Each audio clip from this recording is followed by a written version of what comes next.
Hey everybody, we are live here on Facebook, YouTube, and Twitter tonight. This is Phil Stiefel from All About the Birds, aka Beard and Knowledge. I am joined by two All About the Birds writers. They're great guys. We got Jason Sullivan and Josh. I'm not sure if his name is Gamble or not, but claims it is. So at some point we will check ID on that. These are two of the best fantasy and gambling writers we've got over at All About the Birds. So we are going to start a new little segment here each week. We are going to come on live once a week. We're going to try to break down everything there is to do about fantasy football, everything with all the betting lines, all the over-unders, and we're just going to really talk about whatever.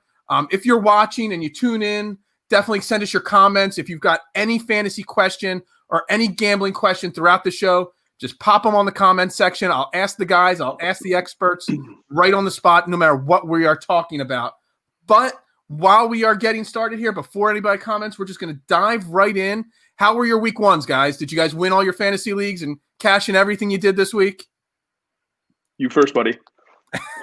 Oh, man, you're going to make me go.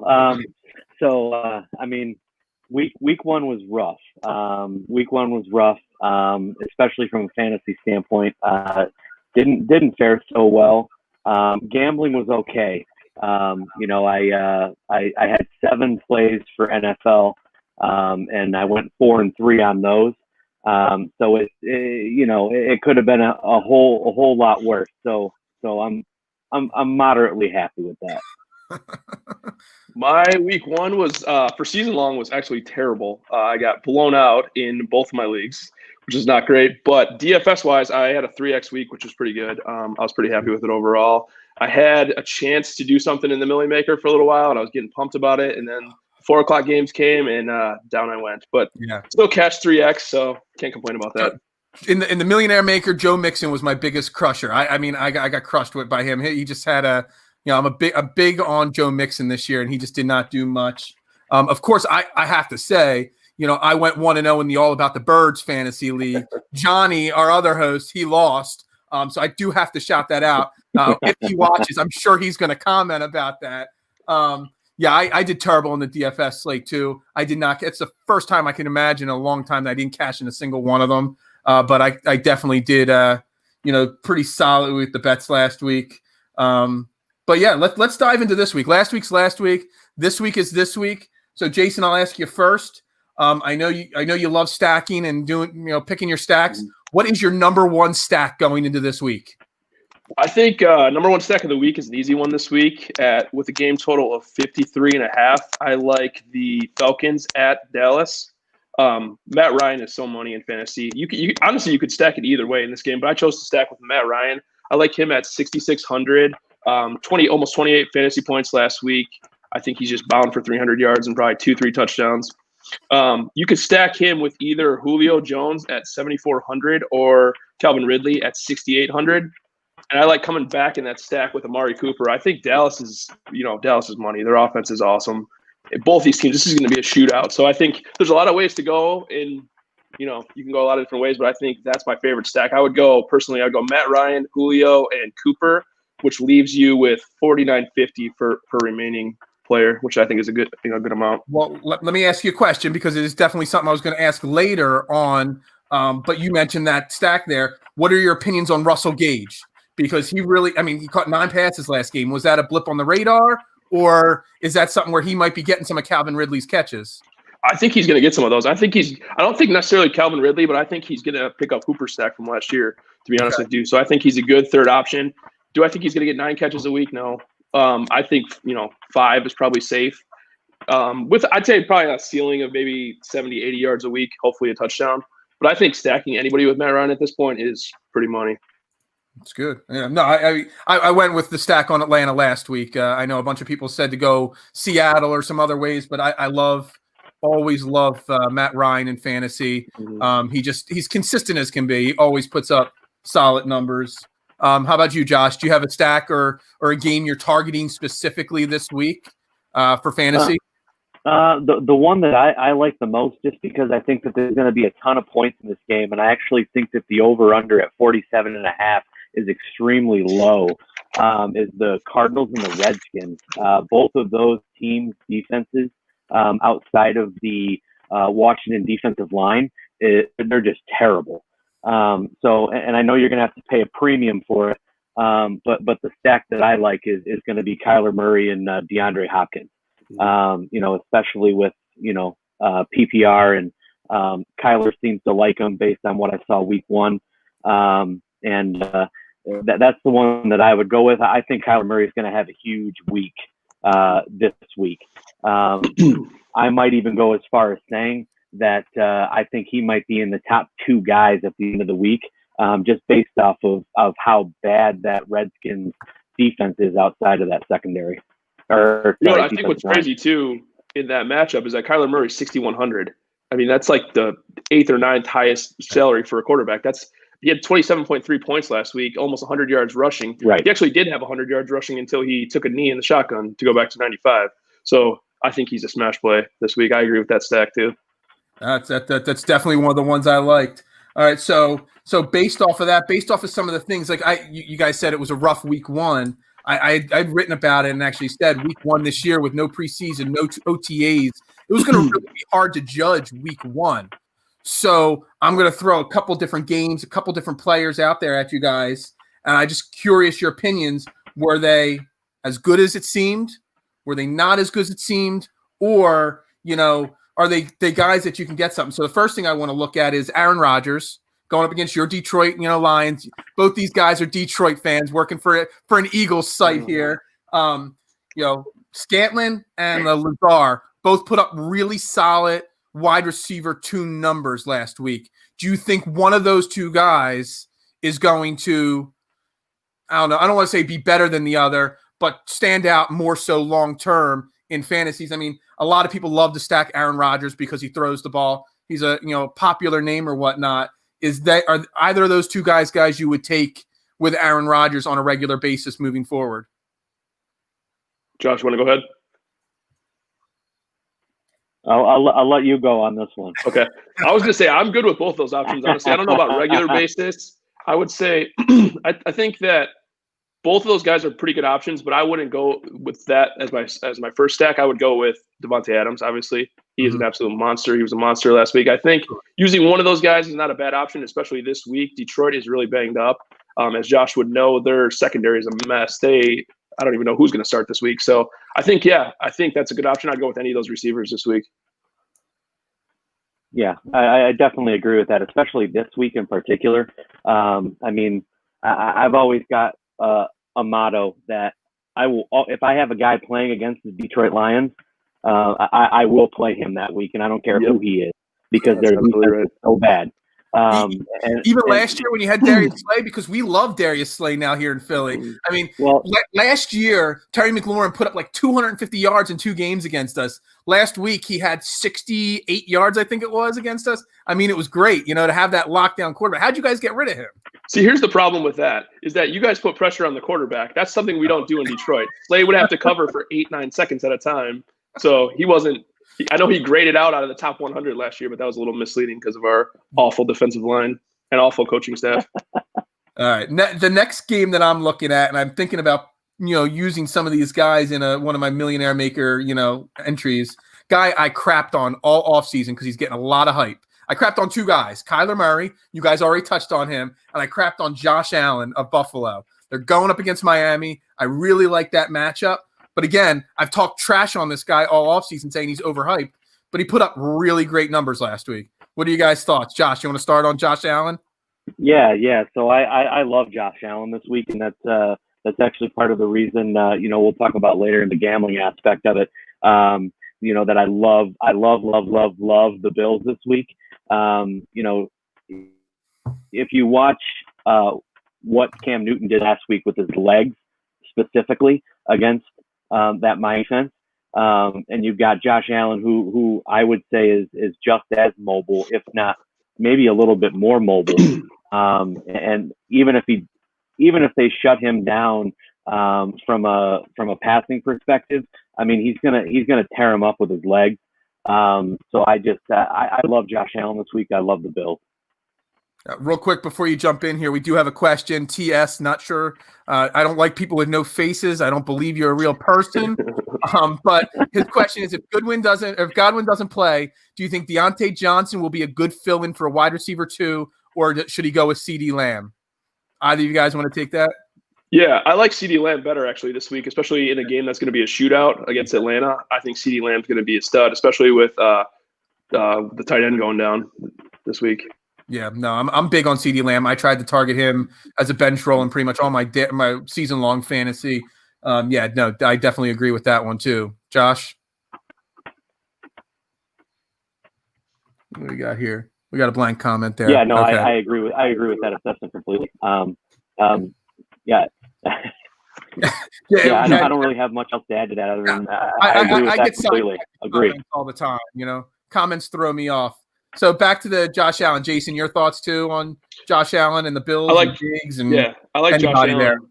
I like Josh Allen in fantasy too. It's just so funny with Josh Allen. If you watch the Bills play, you don't understand how this guy gets it done, but he just does. In fantasy, he puts up huge numbers. That's a lot, obviously, to do with his legs, but the guy's never thrown for more than 270 yards in the game. I just feel like that's insane. But I know they're Johnny's pick to win the Super Bowl, so I can't, really crap on him too bad. But no, I mean, he's awesome. That was almost as bad as that was almost as bad as Scotty picking, the Bears to make a deep run into the playoffs last year. Or this year. So, all right, next game. Where are my notes here? I'm thrown off already. The Chiefs. They're going up against the Chargers. Is there any way or reason you should spend the big money and just stack them again? I mean, they're a fantasy juggernaut. They score a boatload of points. They're going up against the Chargers, division opponent. I always love to pick the Chiefs, but again, sometimes I feel like you can get better value for your money elsewhere.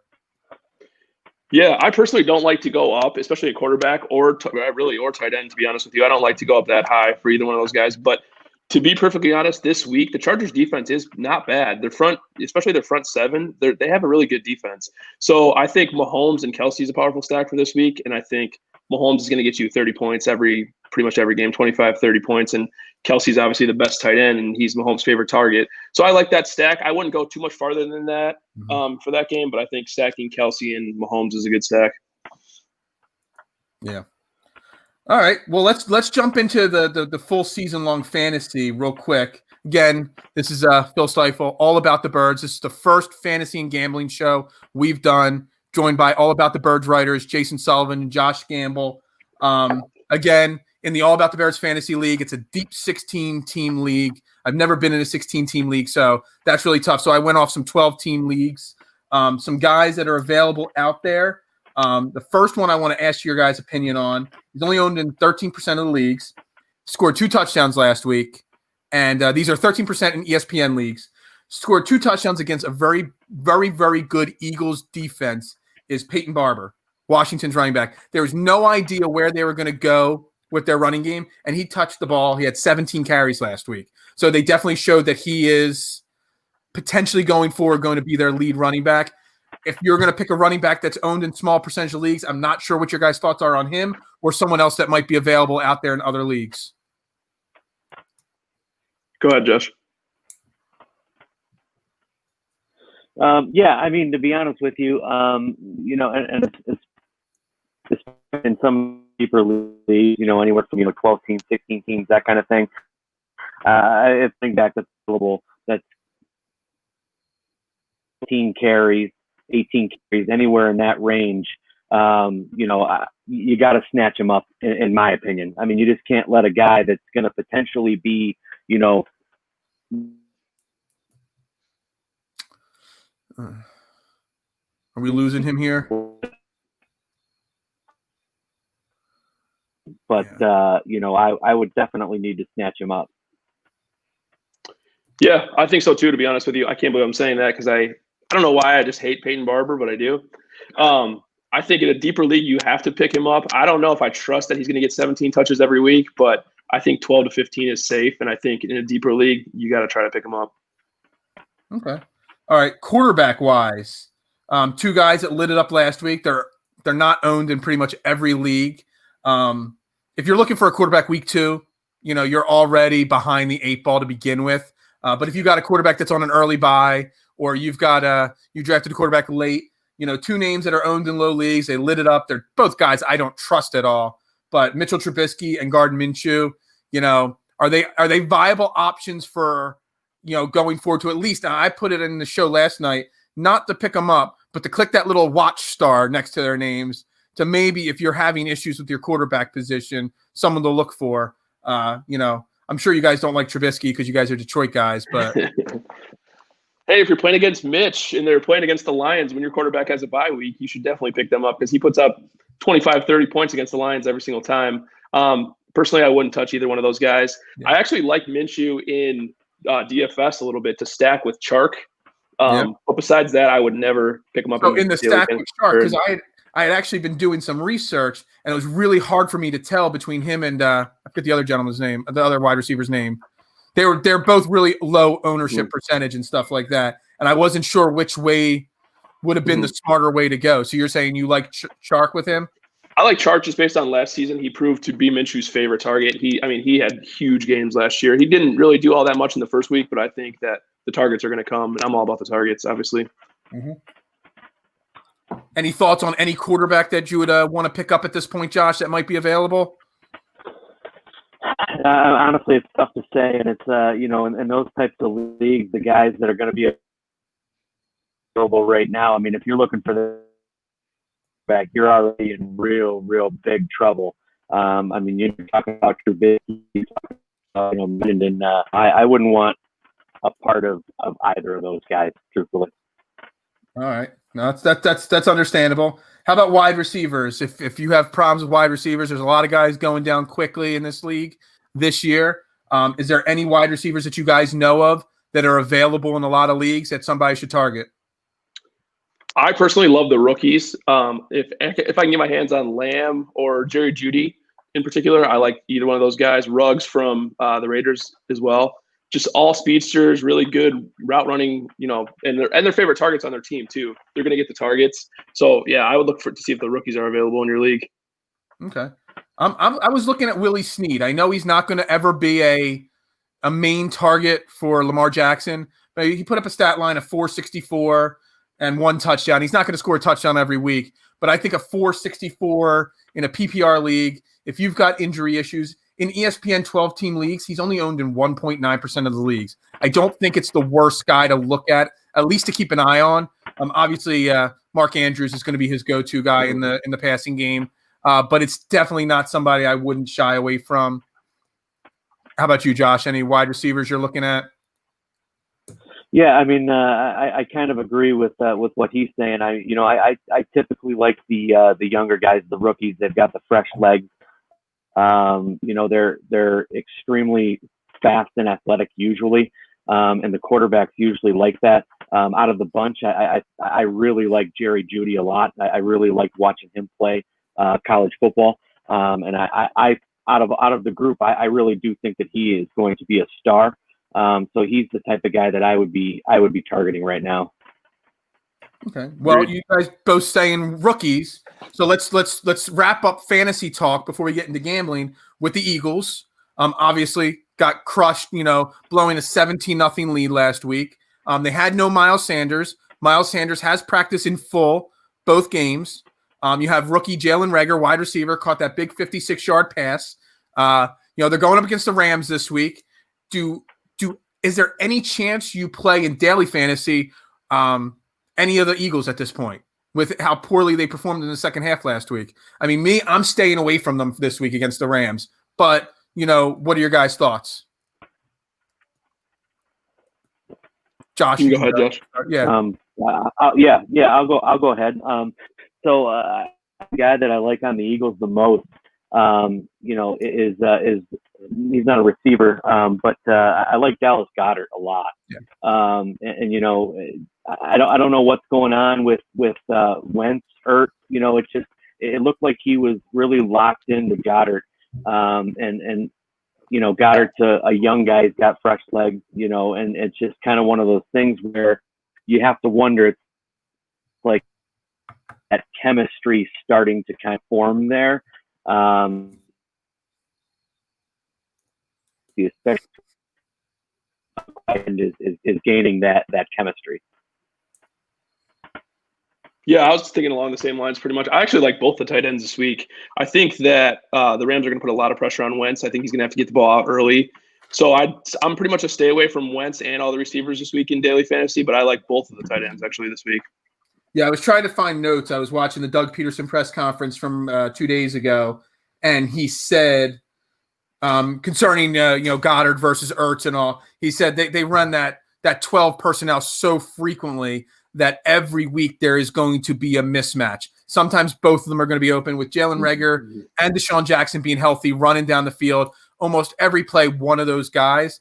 And, I mean, you guys don't see it on a weekly basis, but Zach Ertz and Carson Wentz do have a really close connection. I mean, obviously his numbers the last couple of years don't deny that. There is a contract issue. I don't know if you guys are aware of that in Detroit. Zach Ertz is not happy with his deal after Kittle and Kelsey got paid big money. And there's a lot of talk that is why he dropped that big pass on 4th down and that he just had a subpar game. But like you said, Josh, he's younger, Dallas Goedert, he's healthier. The guy is just a freak athlete. So, yeah, if you're going to pick one or the other, I'm probably going Dallas this week. But don't count Zach Ertz out. Zach Ertz is an all-pro. He's one of the best tight ends in the league. Either of those are good plays. So, any other fantasy comments before we wrap up that segment of the show and move on to gambling? No. Let's just make sure that Johnny loses every week in the All About the Birds League. Only fantasy goal. If I can lose my money all year long, as long as he goes whatever, that's all that matters. All right, so onto it. If you guys that are watching did not, Josh wrote an excellent article today on All About the Birds. He literally broke down the over-under and the line on every single game. It's a must-read. But, Josh, if you had to pick 2-3 games that you're keen in on to place your bets on this week, which ones are they? Yeah, so I've actually I've got my 5 plays that I really love for this week already placed, so I'll pick a couple of those that I really like. 2 of them I actually have 2 units that I'm putting on that instead of the standard 1 unit, and those games are Bills minus 5.5. I think the Bills are just going to absolutely torch them. I don't think it's even going to be close, and how the line's only 5.5. I have no idea. I would expect that to go up a little bit between now and Sunday, to be honest with you. And then the other game that I really like is I like the 49ers minus 7. I don't like it if it gets any higher than that, but if it stays around 6.5 or 7, I really like that play. You gotta think that they're going to be mad about losing to the Cardinals last week, and then they're going to go over to the East Coast and play a Jets team that is they're just horrendous. Honestly, they're just so bad. So those are like the 2 main ones that I really like this week. And as I mentioned earlier, I really like Cardinals Washington over 47.5. That's a really low total to me for 2 defenses that are pretty bad. And even though the Redskins offense is not that great, that's a low total for 2 bad defenses, in my opinion. Yeah, you actually have 2 of the games. The Bills game is actually my number 1 play this week as well. I love that. I've already got it in at 5.5 as well. I wasn't as keen on the San Francisco game just because I don't know, something about them. The offense, it just doesn't always click and all. But I mean, it was in my list. But I love the Cardinals game. I love the minus 6.5, and I love the over in that one as well. Jason, your thoughts on games this week? I defer to Josh in those situations. If Josh says it's a good play, I would go with it. I'm not much of a gambling man, so leave it to the gambler. All right. Well, then the final play I do, again, I try to stay away from don't sell yourself line. short. I want to ask Josh's opinion on the Chiefs. Right now, it's listed at minus 8.5 over the Chargers. It kind of intrigues me, but again, it's a divisional rival. You said it. The Chargers defense is not as bad as it looks. But again, the Chiefs, they're pretty much going to win 12, 13, 14 games this year. Is it a game that you're completely staying away or one that you're looking more at the over-under on?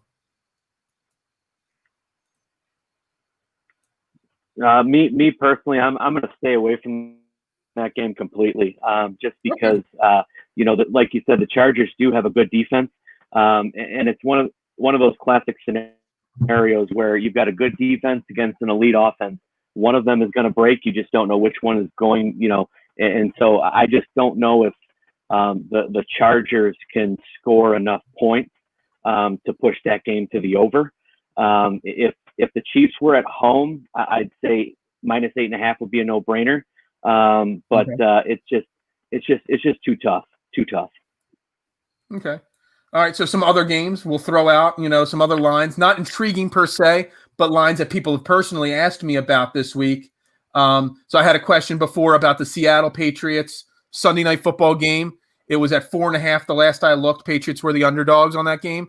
Patriots didn't look as bad as people thought last week. My secret MVP of the league, Cam Newton, did not play that bad last week. I've got a couple shekels on him winning the MVP this year, because the odds were fantastic early in the offseason on him.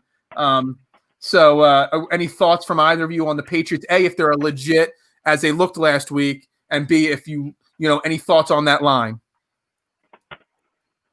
I think right now that's a game that I'm going to keep my money in my pocket and I'm just going to watch. I'm going to enjoy it. It's just too tough to tell because you could tell by watching that game that Cam and that offense is not quite in sync yet to where you would want them to be. Do I think they will get there? Absolutely. I just don't see that right now. In veteran, that's just something that I'd stay away from a gambling perspective. Okay. Any thoughts on the Patriots, Jason, at all? Or I know you're saying you don't bet it at all, but the Patriots Seahawks, I think it's going to be a great game personally. And again, unless there's some special promo like last Sunday night, like FanDuel last Sportsbook last Sunday night, I got the Rams at +36 because of their promo. It was like taking money from a baby there. So outside of those promos, I'm staying away from that Sunday night game as well. But any thoughts on them as a whole, as a game and everything? Yeah, for sure. I think Josh is right when it comes to the Patriots. I obviously like to see what I saw out of Cam last week, but they didn't look like they were in sync all the way. And I think that they need to get healthy as well. So it'll be interesting to see how they do going forward. I also am not sure. You never know what to get when you have a team like Seattle going cross country. They looked awesome last week, but going cross country again, it's like, I don't know. I would stay away from that game if I was gambling too. I always stay away from East Coast teams playing on the West Coast and West Coast teams playing on the East Coast. It's just a recipe that's why I like the Cardinals so much this week as well. Washington, they're very overhyped, right? Not very overhyped, but they're coming off of a big high, beating the Eagles. No one expected them, and now they got to travel to the Cardinals. Yeah, I just don't buy that. So obviously we got to talk the Eagles game. As of the last time I looked, the Eagles were 1.5 point favorite, 1.5 point dog, 1.5 point favorite, 1.5 point dog. It keeps bouncing back and forth. Obviously, it's a stay away from game for me. I don't ever bet the Eagles, period. I don't even try to break down the lines per se. But any thoughts on that game against the Rams? The last time they played the Rams was in 2018. It was much different teams, but the Eagles did win that game 30-23. So again, I think the Eagles will win the game per se, but I don't think it's a line that I'll play. Yeah, it's not really a game that I would play either. It opened as Eagles being a field goal favorite, and it's moved to last I saw this morning, I believe it was Rams -1. So it's one of those things though where it's like that.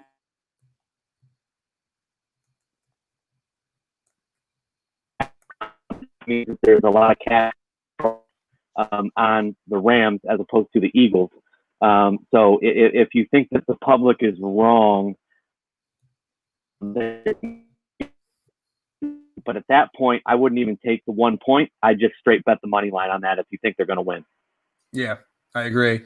Again, I don't know how you guys feel with your Detroit Lions, but I've always made it a betting rule. You never bet your hometown team. It just makes it, unless there's an insane promo going on or an insane line that just jumps out at you, you just stay away from your hometown team. It's just a smart play.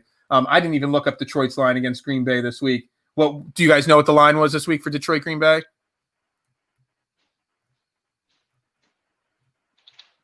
No. It's all good. All right. Yeah, it's all good. I think we had a couple little lags here tonight, but it's all good. So again, that's it. I think my Wi-Fi is on the fritz right now, so it's all good. It's not a big deal. You should gamble and win some money, and then you can upgrade, buddy. Yeah, seriously, I don't know. Like it's funny because it like literally never does this, and now I do this, and now what do I got? No. We're all good. This was a great first episode. We don't have a name yet, so anybody listening or listening later, you're going to come up with this fantasy gambling segment. We're going to come up with something. We're going to try to do this every week. Again, any other bets, any other parlays, anything you've seen out there that you like, Josh or Jason, fantasy-wise or gambling? This is the last throw out there for now.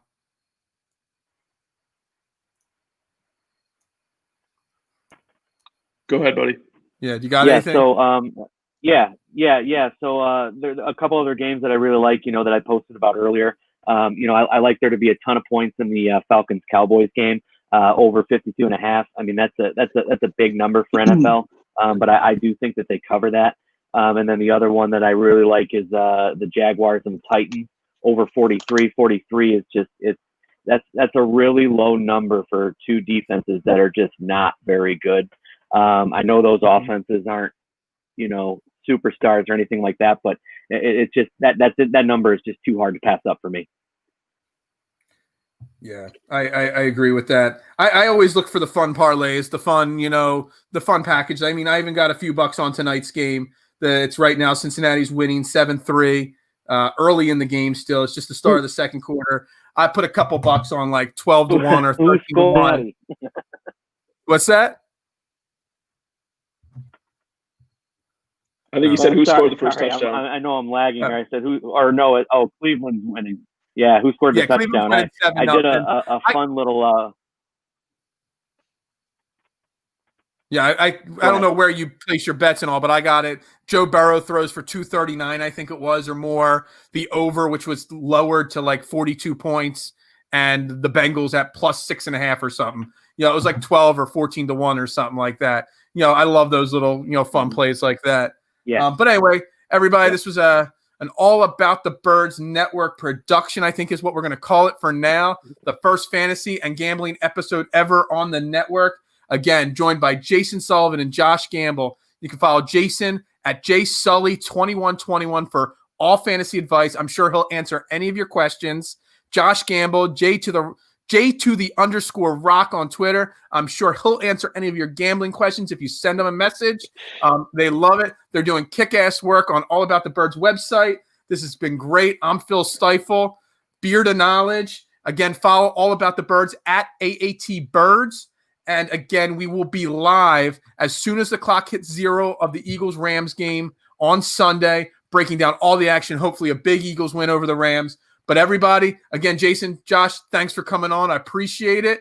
We look forward to having you guys on again. And hey, everybody out there, win your bets, pick the best teams you can, and let's take it to the window and cash this weekend, right? That's right. Do it. Thanks for having us. Appreciate it. Thanks for having us. Yeah, for sure. All right, everybody have a great night. Thanks for tuning in.